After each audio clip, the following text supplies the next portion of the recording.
Bismillahirrahmanirrahim. Assalamualaikum warahmatullahi wabarakatuh. Di jawaban orang puasa begitu agak lemes. Jadi kita coba jawab salam. Kalau jawab salam saya mendengar sesuatu. Assalamualaikum warahmatullahi wabarakatuh. Nah, Alhamdulillahirabbil alamin. Wa bihi nasta'inu ala umuri dunya waddin. Shalatu wassalamu ala asyrafil anbiya'i wal mursalin wa ala alihi wa ashabihi ajma'in. Amma ba'd. Bapak-bapak, Ibu, jemaah masjid Kiai Haji Sujat yang insyaallah senantiasa dicintai Allah.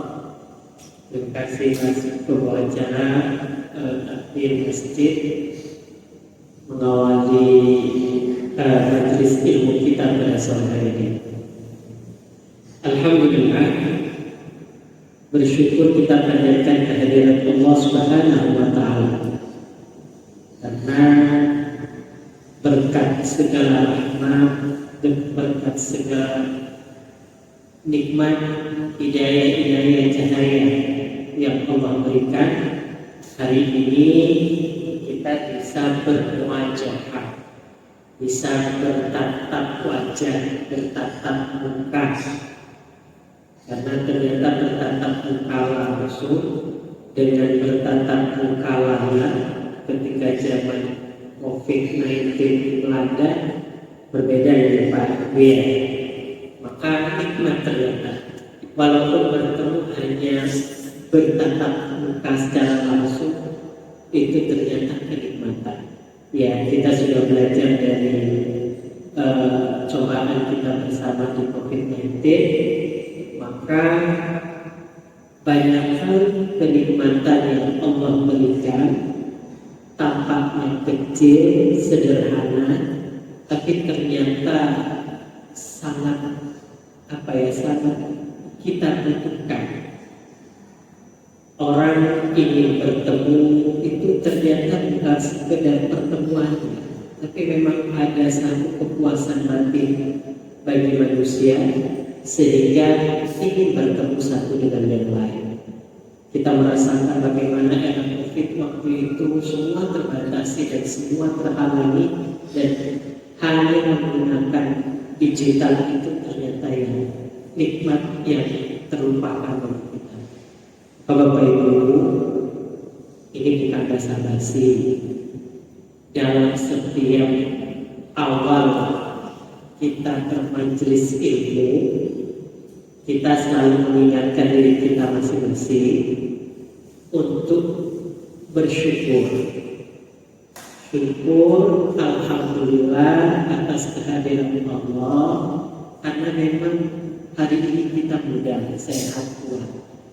Kita ada rezeki yang Allah berikan. Rezeki itu ada yang diupayakan, ada yang tidak diupayakan. Ada yang nampak, ada yang tidak tampak. Ada rezeki yang terukur, ada yang tidak terukur. Seperti kita bernafas itu. Nah, ini bernafas. Ini kan tidak nampak dan tidak berupaya.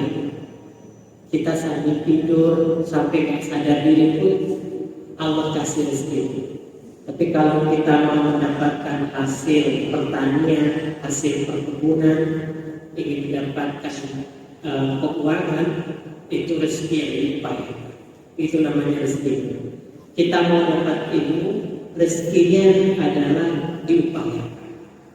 Kita mau uang, maka diupayakan. Nah Bapak Ibu, yuk sama-sama dengan biasanya momentum saat lagi saum begini ini, hati kita lebih mudah tergerak.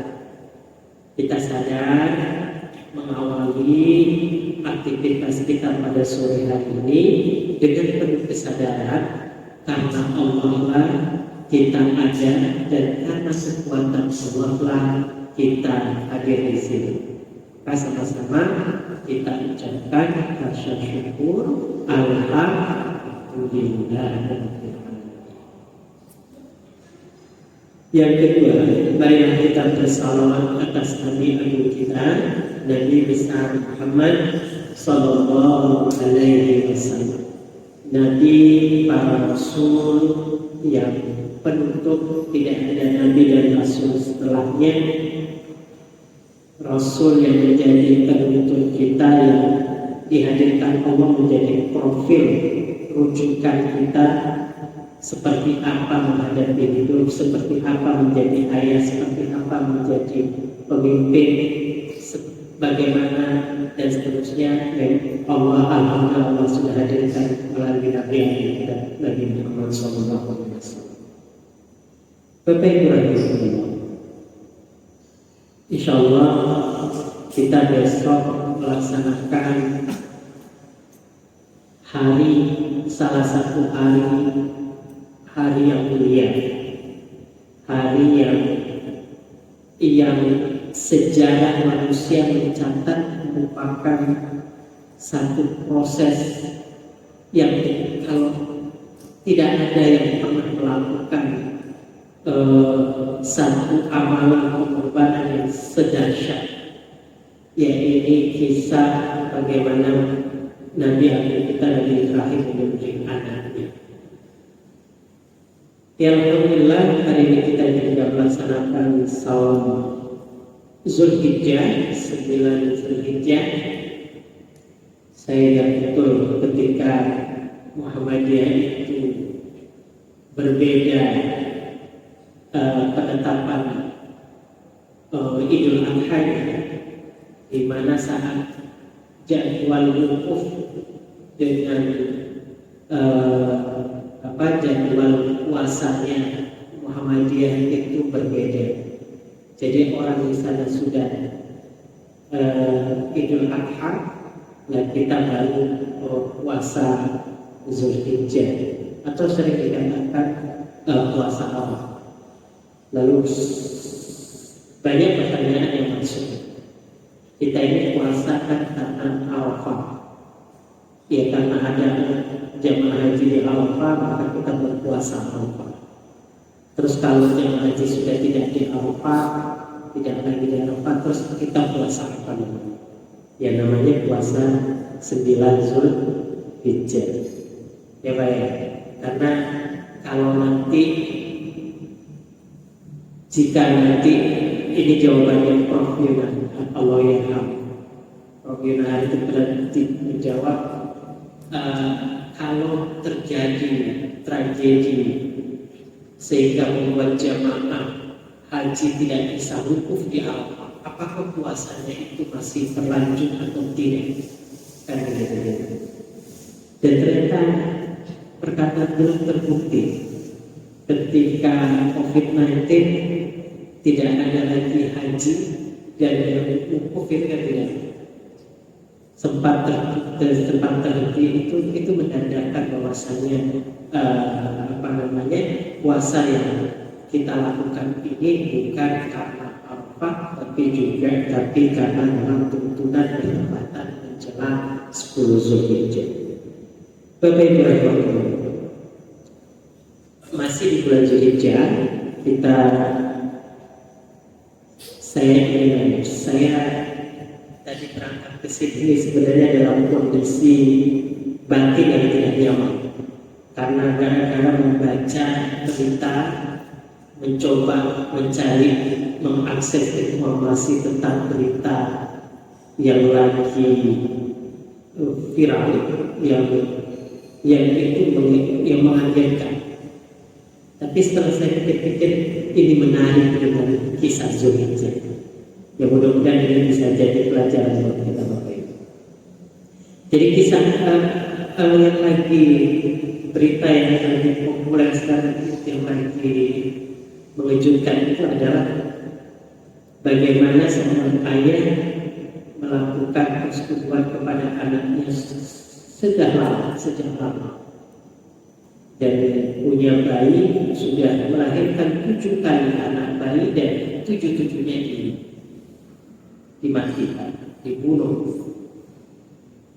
Padahal sebelum itu ada kisah yang dilaporkan oleh wakil wali kota Padang, yang menyatakan ada seorang ibu dari keluarga yang Islamis, sangat religius, tapi ternyata melakukan hubungan badan dengan anaknya sedang dalam tempo yang cukup lama.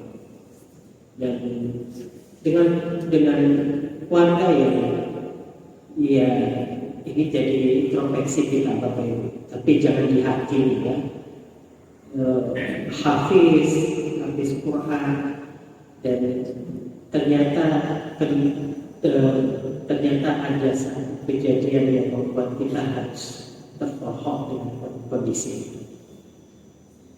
Jadi dua kejadian ini menarik. Belum lama ini ada berita tentang dirilisnya kembali negara Indonesia itu mendapat peringkat ketiga menjadi negara fatherless country, yaitu negara yang kehilangan sosok ayah.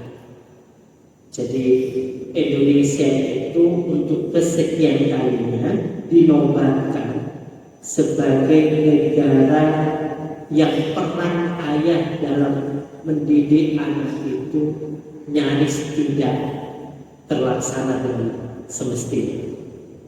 Ini baik. Jadi berita-berita ini ya coba kita cari validitasnya. Apakah valid dengan beritanya ini seperti apa, dari mana sumbernya dan sebagainya. Ini menarik Bapak. Menariknya menurut saya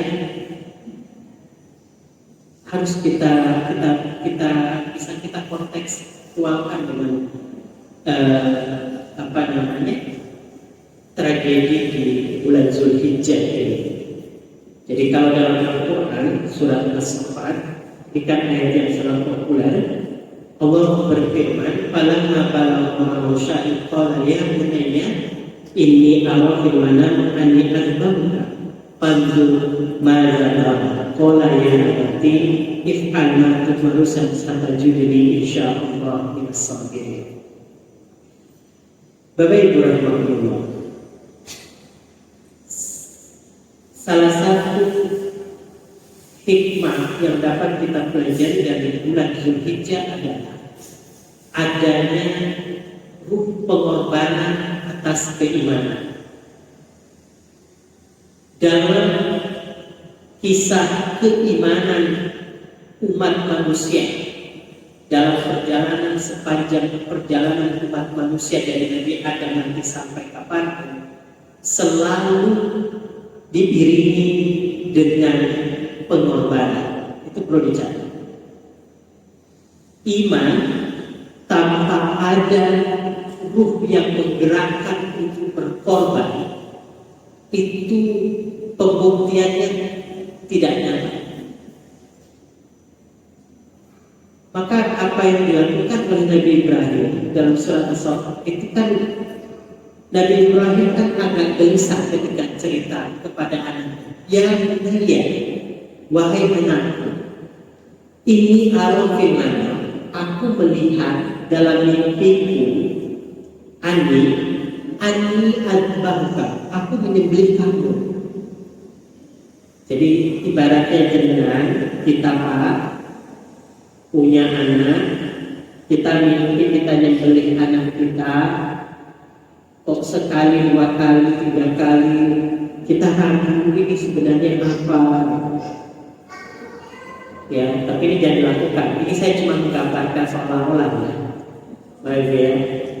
Jadi ini hanya cerita cukup di Nabi Ibrahim, tidak berlaku sekarang.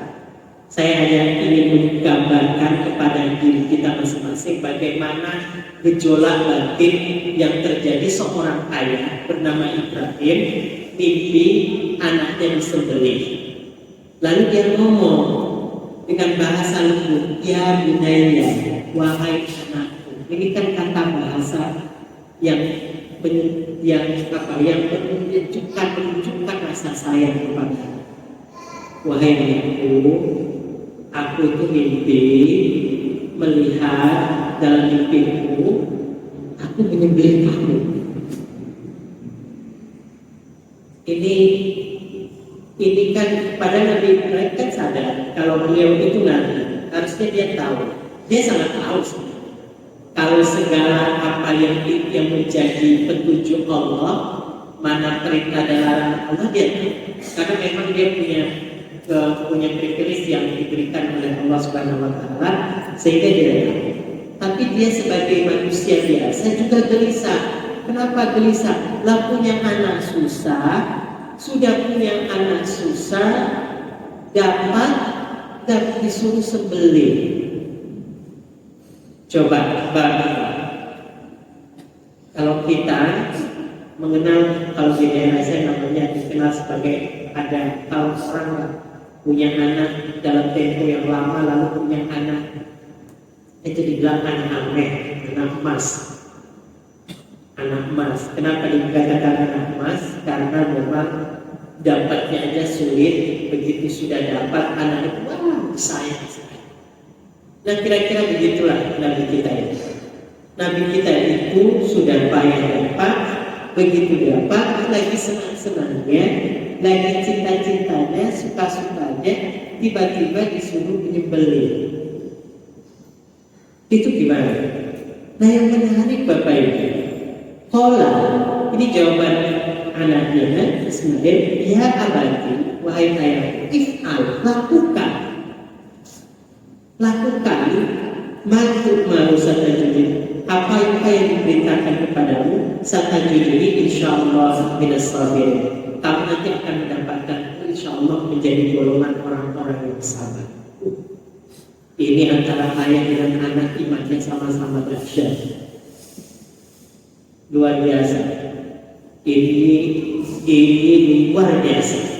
Sangat luar biasa bagaimana ada perintah disembelih lalu ngomong ke anaknya bukan jawab ejak ya.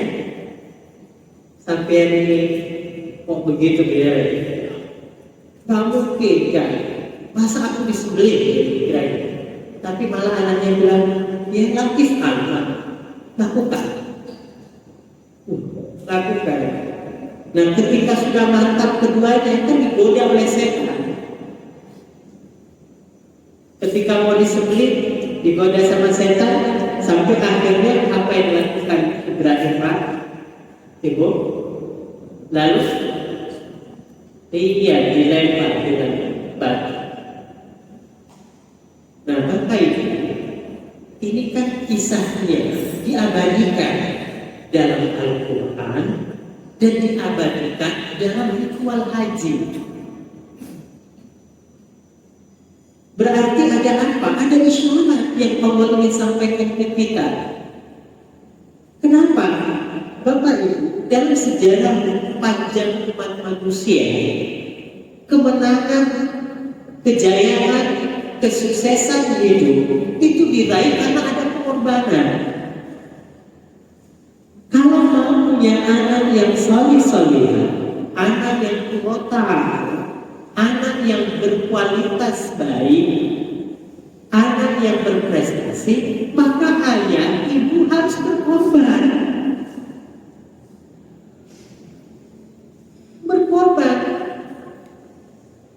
Ibu berkorban, dia hamil letih lelah. Benar ya Bu ya? Saya nggak pernah masalah. Kalau melihat orang katanya hamil itu capek gitu. Yang saya alami melihat orang hamil itu yang capek juga ternyata. Tingkahnya berubah sana berubah sini, letupannya sana sini. Saya ketika istri saya hamil itu saya cermati memang begitu ternyata ya istri sabar ya suami harus sabar, ya istri yang berkorban ya suami juga harus berkorban. Jadi jangan harap bisa mewujudkan keluarga sakinah mawaddah warahmah tapi ayah, tapi suami tidak mau berkorban.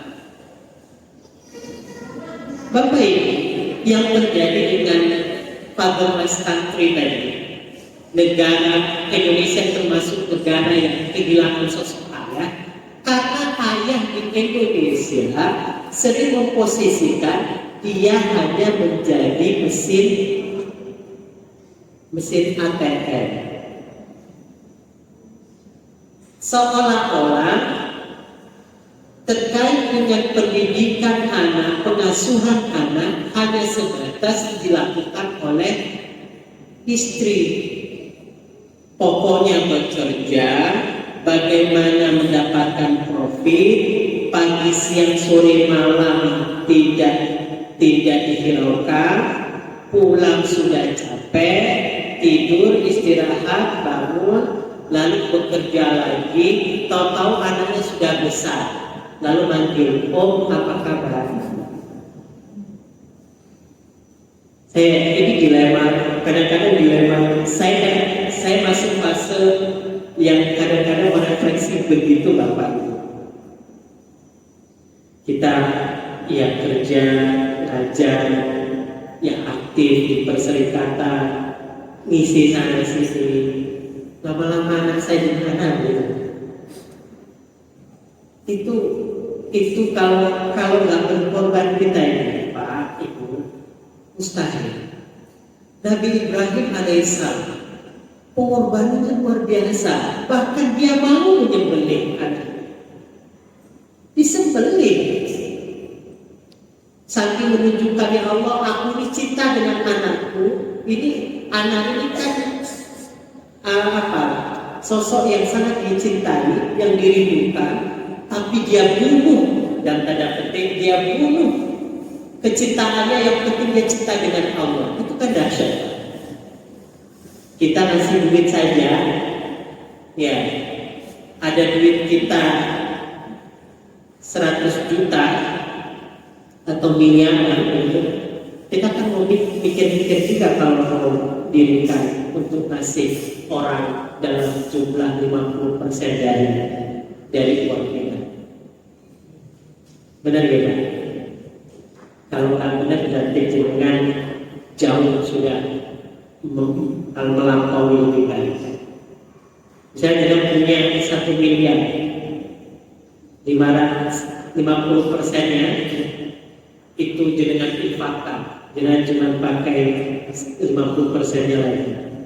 Kalau itu dilakukan, itu berarti sudah ibaratnya makomnya sudah lain. Bapak Ibu rahimahullah, dalam cerita para nabi, bicara ruh pengorbanan itu selalu berulang dan selalu ada. Coba kita buka surat ke-14.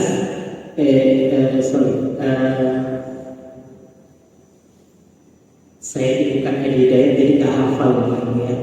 Surat ke kanan kiri dan seterusnya. Iya. Jadi yang surat Al-Maidah ayat 27. Itu kan cerita tentang bagaimana pengorbanan Habil, Adam, anak-anaknya Nabi Adam alaihissalam, lalu menyembelih hewan terbaiknya.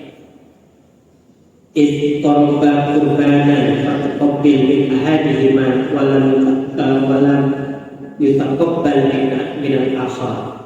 Jadi kata Allah, yang satu diterima amalannya, yang satu tidak diterima.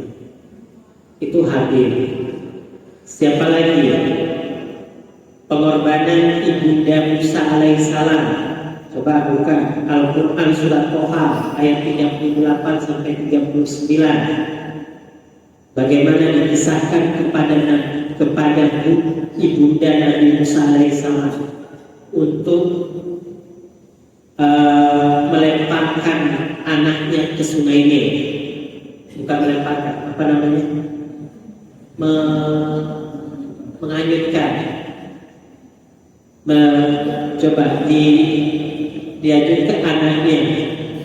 Ibu, coba seorang ibu udah capek-capek hamil melahirkan, ternyata disuruh korban apa?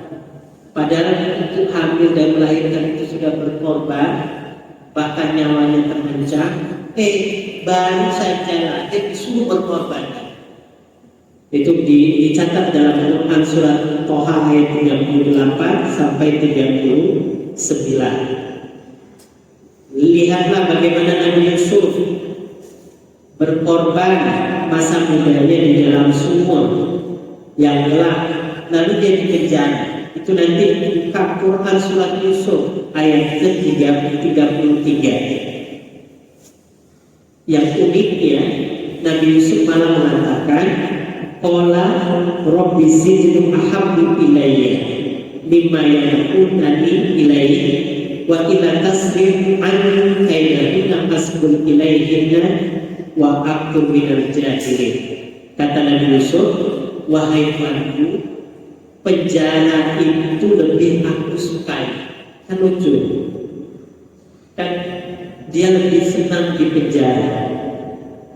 Penjara lebih aku sukai daripada memenuhi ajakan mereka kepadaku, daripada dia harus melakukan sesuatu yang tidak diridhoi oleh Allah, yang tidak disukai oleh Allah, lalu dia mau merelakan lebih baik di penjara.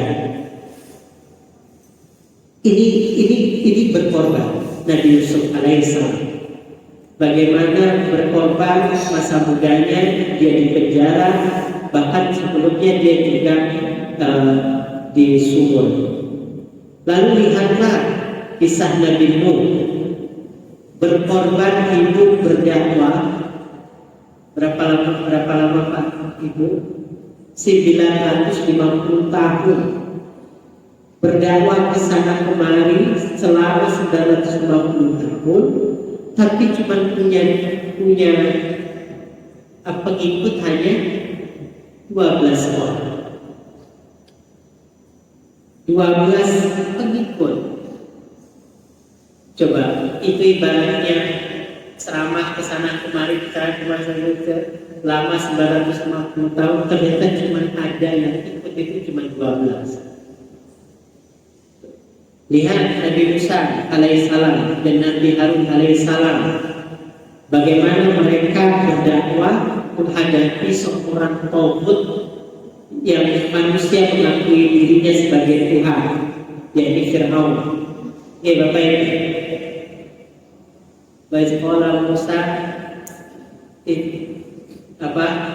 ketika Allah perintahkan kepada Musa, idhab ila Fir'aun innahu lataghaw, bahwasanya pergi kamu ke Fir'aun, kasih peringatan, dia sudah kelewat batas. Itu kata Allah. Ternyata itu berkorban. Itu mirip seperti kita disuruh datang menghadap seorang penguasa yang ditakuti, yang punya segala sesuatunya. Kalau kita itu salah ucap, salah saja perkataan yang dia tidak suka nikmatinya, itu bagaimana Nabi kita itu berhadapan dengan Fir'aun. Bapak Ibu, ini berkorbannya yang lain ya Nabi Muhammad. Bagaimana Nabi Muhammad itu yang berkorban bersama kaum muslimin, berpindah hijrah. Hijrah kan bukan sekedar pindah begitu saja. Pindah dari tanah kelahiran, tempat tinggal yang selama ini di situ ada sanak keluarga, di situ tempat mencari nafkah, di situ segala tempat, segala aktivitas kehidupan terusir habis, pindah, ditekan oleh sosial, ya diembargo padanya, dilakukan sehingga mereka tidak bisa lagi, harus keluar dari kota itu, lalu mereka hijrah. Itu yang mereka tinggalkan ya anak, istri, orang-orang beriman, kaum muhajirin yang mengikuti hijrah kepada Rasul pada saat itu mereka meninggalkan harta, anak, keluarga yang tidak mau beriman, dia ikut berkorban. Korban Bapak Ibu. Bahkan dalam kisah yang lain kan banyak Nabi kita itu bagaimana menunjukkan rasa pengorbanannya, bahkan menunjukkan rasa cintanya kepada umatnya. Sudah di penghujung akhir hayatnya pun Nabi Agung kita itu menyebutkan umat.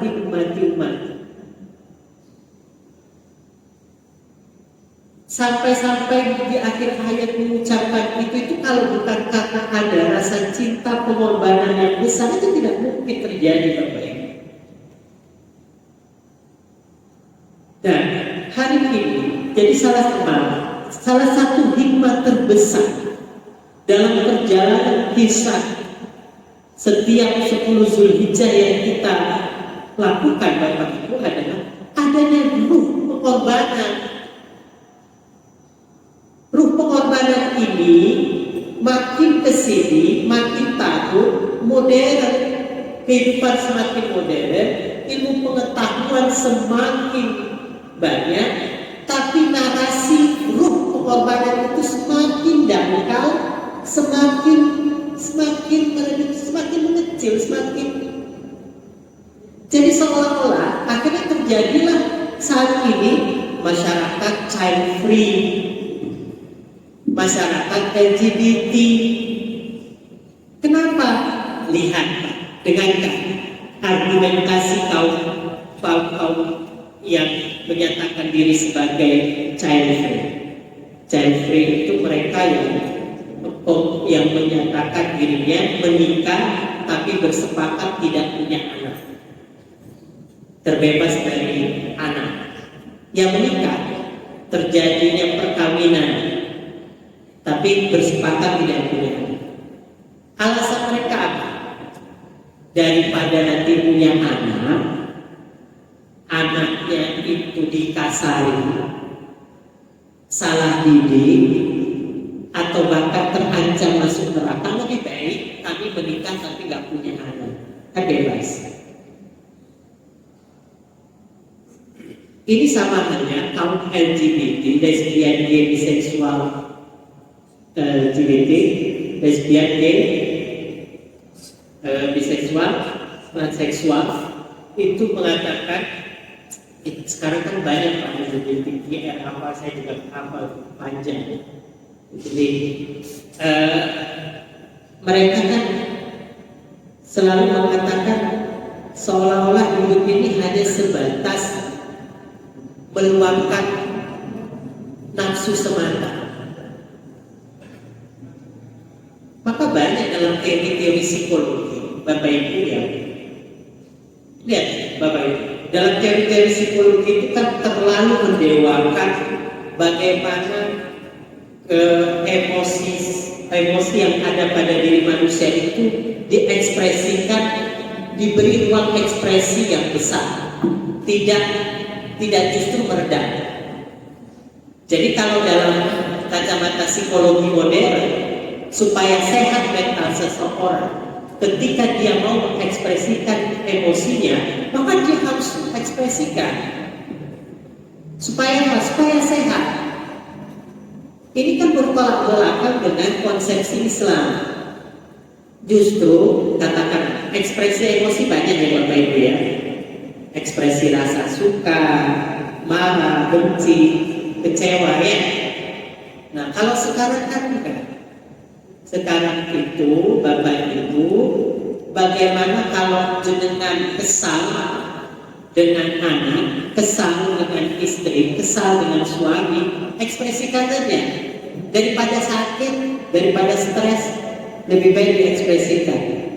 Ini sebenarnya tidak sejalan dengan konsep ruh pengorbanan yang diajarkan dalam Islam. Dalam Islam itu bukan kita selalu mengikuti ambisi atau nafsu kita belaka. Ada nilai yang dijunjung, ada nilai yang kita junjung, ada nilai yang kita perjuangkan, dan ada nilai-nilai yang kita tuju. Karena kita ini hidup atas dasar kemauannya Allah, dan kita melakukan sesuatu itu sesuai maunya Allah, bukan maunya kita. Kalau maunya kita Bapak Ibu, maunya marah. Bapak Ibu, ini nggak main-main. Bapak Ibu rahimahullah, saya jadi agak, saya coba menarik kontekstualkan dengan kondisi sosial hari ini ya Bapak Ibu. Jadi ini teman-teman saya atau adik-adik saya yang hadir di sini, usia-usia yang di bawah saya, jamaah atau tapi kayaknya wajah-wajahnya saya lihat ini 17 tahun mungkin jamaahnya. Kayaknya tidak ada yang 17 tahun ke atas.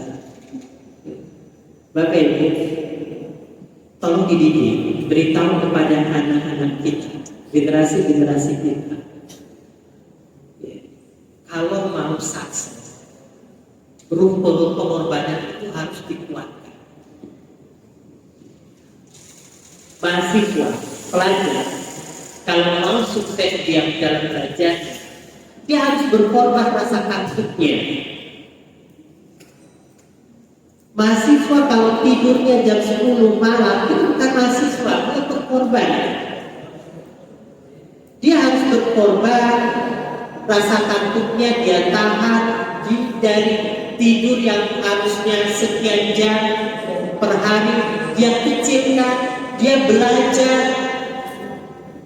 belajar sesungguh-sungguhnya, dia upayakan itu berkorban supaya dapat. Lebih baik dia menangis letih lelah dalam belajar daripada nanti dia jadi bodoh dan miskin. Itu lebih sakit dan lebih menyedihkan, lebih letih, lebih capek.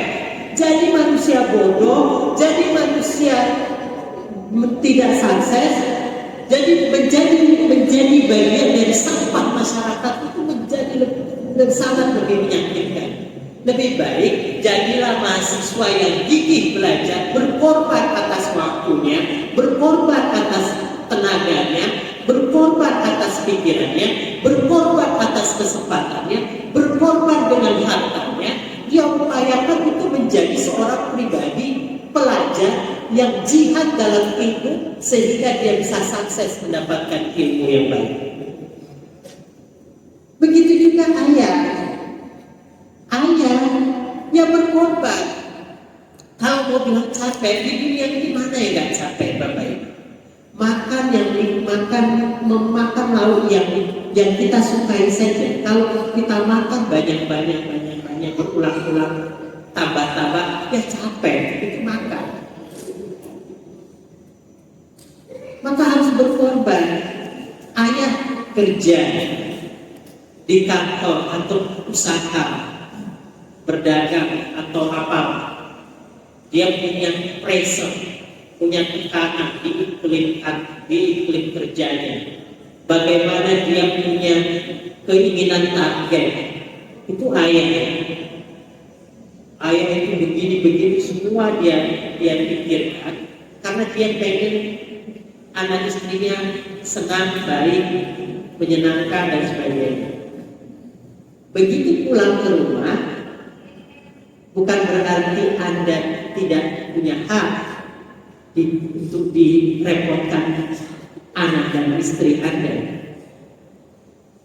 Ketika Anda pulang kerja, sekalipun kita letih, lelah dalam bekerja, sampai di rumah, hadirlah menjadi seorang ayah, hadirlah menjadi seorang suami yang memang dirasakan oleh anak-anak kita. Kita jangan menjerit, menyumpahi kondisi sosial kita hari ini. Banyaknya perilaku LGBT, banyaknya narkoba, banyaknya perilaku pelinting, banyaknya anomali sosial yang muncul yang dilakukan oleh anak-anak muda. Kita pernah sadar nggak apa yang terjadi di rumah kita? Kita mau berkorban nggak? Saya kadang-kadang miris juga lihat, ya saya juga mengkritik diri saya. Ya memang ayah ini juga kadang-kadang juga tidak mau peduli dengan kondisi anak.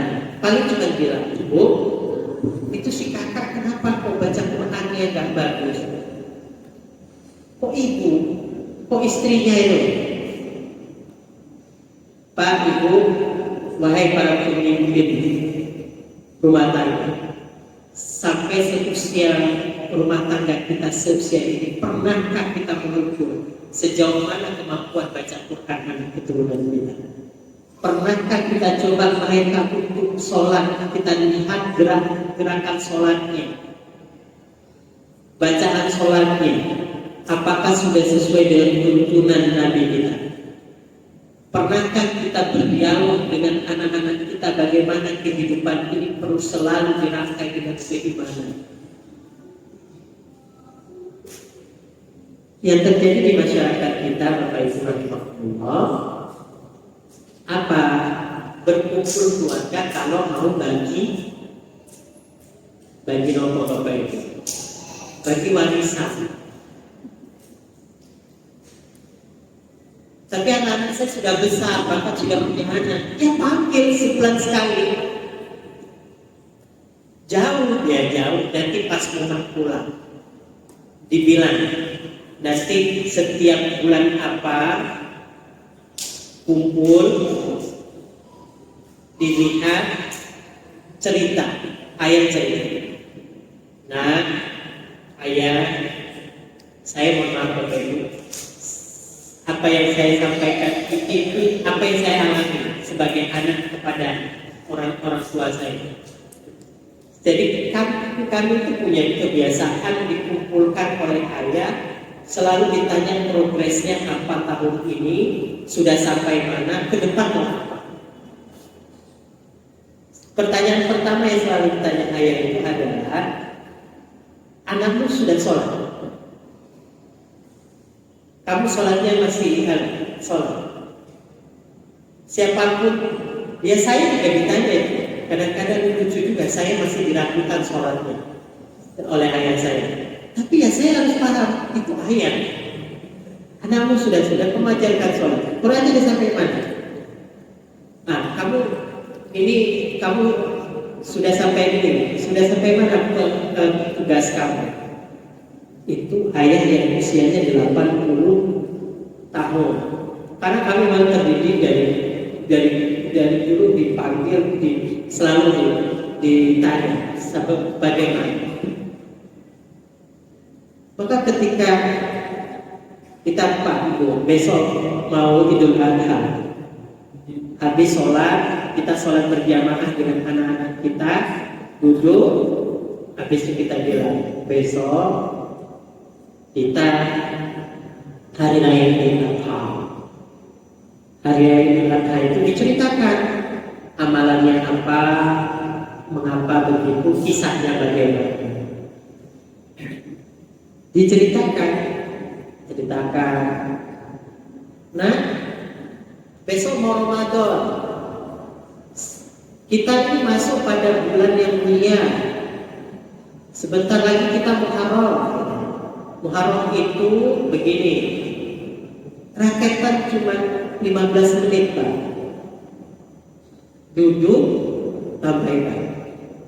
Biar anak-anak kita tahu mana nilai yang harus dia junjung, ada nilai yang dia perjuangkan, ada nilai-nilai yang dia tuju. Ya ini nilai apa? Nilai yang diridhoi oleh Allah, yang sesuai dengan kacamata Al-Quran. Bapak Ibu rahimahullah, besok insya Allah ketika kita lihat hewan itu disembelih, coba kita resapi, itu adalah harta yang kita cintai. Hewan itu simbol harta yang kita cintai, itu disembelih. Yang kita pasrahkan ke Allah, kita bilang sama Allah, ya Allah, aku berkorban atas nama keimanan, pembuktian keimanan. Ya ini berkorban. Jadi tidak ada dalam ceritanya berhasil tanpa pengorbanan. Bapak Ibu rahimahullah, saya kebetulan secara basic akademik saya itu di bidang keilmuan yang mengajari tentang bagaimana cara mengajar yang menyenangkan, mengajar menyenangkan, menggembirakan, yang tidak di bawah tekanan. Itulah kira-kira. Tapi lambat laun saya baru menyadari ternyata tidak selamanya benar, dan dasar yang harus diajarkan ke anak itu bukan belajar itu menyenangkan. Belajar itu adalah pengorbanan. Memang untuk belajar itu juga harus berkorban, korban dengan segala waktu dan tenaga. Jadi jangan hati-hati lihat dengan narasi akademik yang hari ini tersebar tampak ilmiah, tapi sesungguhnya dangkal dan jauh dari nilai-nilai yang diajarkan oleh Islam. Bapak Ibu, ini perhatian khusus. Makin kesini, makin banyak komunitas-komunitas masyarakat yang aneh-aneh. Jangan kita anggap remeh, seolah-olah komunitas child free yang hari ini lagi mendengungkan sedang mendeklarasikan dirinya dan komunitasnya itu dianggap sebuah komunitas hanya sementara. Dan itu komunitas yang memang sudah mengacu pada ideologi. Maka hati-hati, anak-anak kita Bapak harus diajarkan tentang ideologi. Di Persyarikatan Muhammadiyah itu jelas ideologinya. Kenalkan, ini ada ideologi. Ini ideologi. Karena kamu makin hidup ke sana, makin banyak corak pemikiran yang itu ideologi yang akhirnya membuat dia berubah dalam perilaku dan keyakinan. Ada, coba Bapak Ibu bayangkan, ada orang yang mengatakan udahlah kita menikah tapi tidak perlu punya anak. Itu kan aneh. Lalu dia bilang daripada anaknya jadi korban korban ketidaksanggupan orang tua, jadi susah dan sebagainya. Orang logikanya belum apa-apa daripada, bukan logika mau mengupayakan berkorban bagaimana menciptakan anak generasi yang baik, anak generasi yang unggul. Bukan logika pertama yang diusung itu adalah penuh keyakinan bahwasannya punya generasi yang unggul itu akan membawa kebaikan peradaban dan akan menuju kepada kejayaan hidup serta keabadian akhirat di surganya Allah. Bukan itu. Yang terjadi itu justru narasi-narasi kecil, sederhana, lalu ya sudah lebih baik proses. Ini kan aneh. Itu mirip seperti ibu bapak sayang sama anaknya cuma susah sedikit, lalu dia katakan kasihan sekali anakku, susah dia. Biarkan anak itu merasakan susah. Gak setiap saat harus ditanya, nah, mau makan apa hari ini? Nah, mau kemana liburan ini?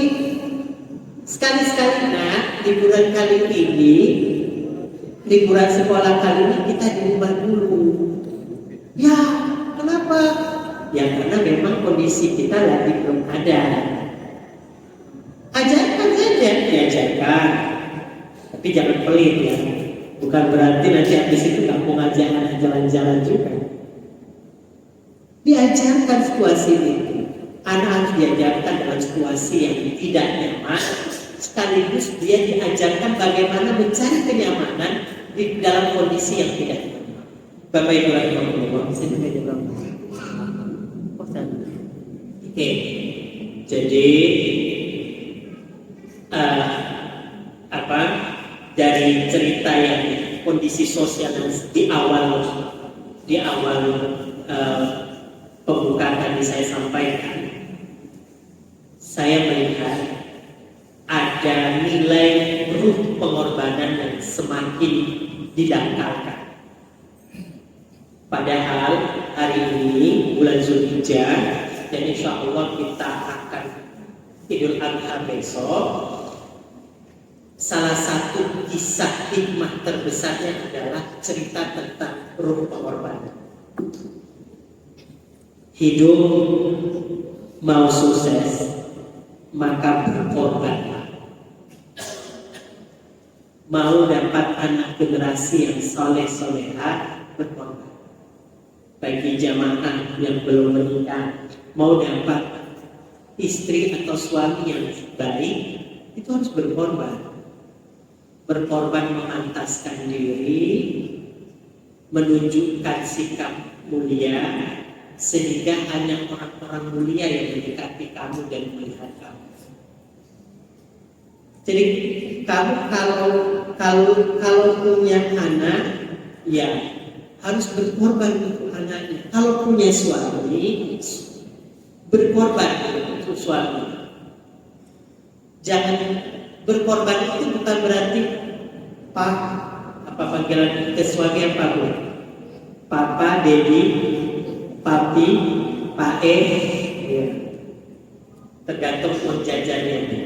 Kalau dikasih agak mahal ya, panggilannya jangan pakai.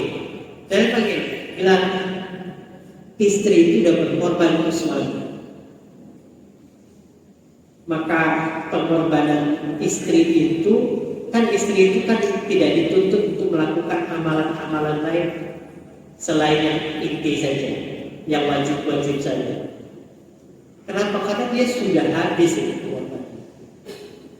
pengorbanannya habis ke suami, hidup jiwa raga kehidupannya dia abdikan kepada seorang laki-laki, ya, seorang laki-laki yang tidak tahu sebenarnya seperti apa masa depannya, tapi dia mau berkorban menjadi suaminya, lalu akhirnya dia menjadilah yang hari ini saat ini. Dia berkorban. Tapi nanti kalau kamu kecewa lihat suami, jangan juga mengatakan, aku ini udah capek berkorban, Pak. Udah capek berkorban. Sudah, kembalikan saja ke Allah. Aku berkorban karena atas Allah, perintah Allah. Selesai. Begitu juga suami berkorban untuk istrinya. Istri berkorban, suami berkorban untuk istrinya. Yang paling banyak tugaskan suami. Sehelai rambutnya istri saja tanggung jawabnya suami. Auratnya suami kan menjadi tanggung jawab, auratnya istri kan menjadi tanggung jawab suami. Tapi auratnya suami tidak menjadi tanggung jawab istri. Auratnya anak-anak itu menjadi tanggung jawab suami. Maka nggak boleh jadi suami dayus dalam membiarkan anaknya, istrinya membuka auratnya, atau dia melakukan dibawa oleh laki-laki yang bukan mahramnya, ataupun anak laki-lakinya membawa perempuan yang bukan mahramnya. Itu berat. Jadi suami itu punya tanggung jawabnya yang berat. Jadi sama-sama berat, sama-sama dimintai pengorbanan. Mengapa harus berkorban? Karena jelas ayat Al-Qur'annya.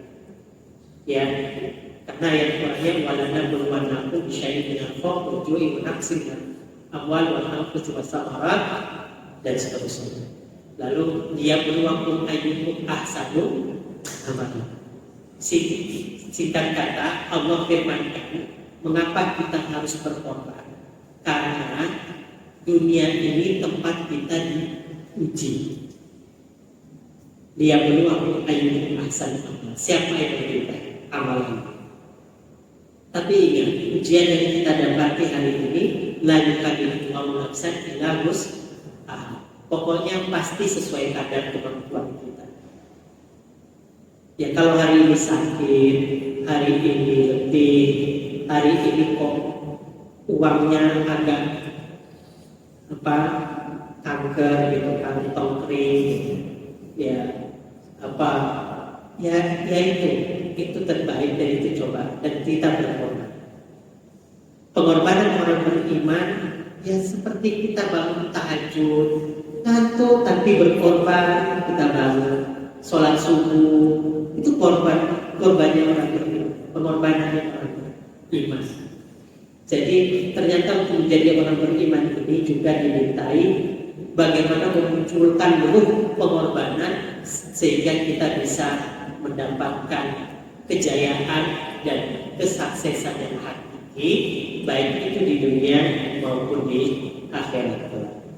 Bapak Ibu rahimahullah, yang terakhir, habis ini ada baiknya nanti kita kumpulkan keluarga kita, lalu nasihati bahwasannya hikmah pengorbanan yang dilakukan oleh Nabi kita, Nabi Ibrahim dan para Nabi Rasul yang lain perlu dikuatkan kembali sehingga anak kita tidak mudah jatuh, tidak mudah sedih, tidak mudah putus asa, tidak mudah patah semangat, karena memang hidup ini harus punya pengorbanan yang kuat, dan percayalah pengorbanan itu atas perintah Allah dan diberikan dengan keimanan atas keimanan kepada Allah Subhanahu.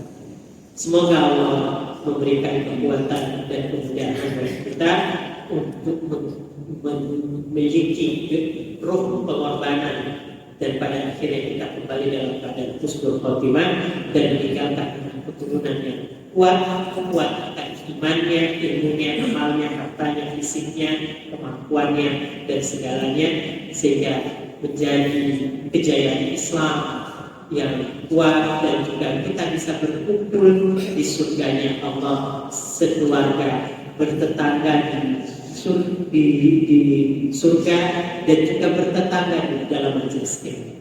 Jadi kalau hari ini kita bertetangga di majelis ilmu, insya Allah di surganya Allah kita juga kumpulkan sebagai bagian dari jamaah dalam majelis ilmu kita pada sore hari ini. Nasrul minallah wa fathul karim wa basirul mu'minin. Demikian kurang lebihnya saya mohon maaf. Assalamualaikum warahmatullahi wabarakatuh.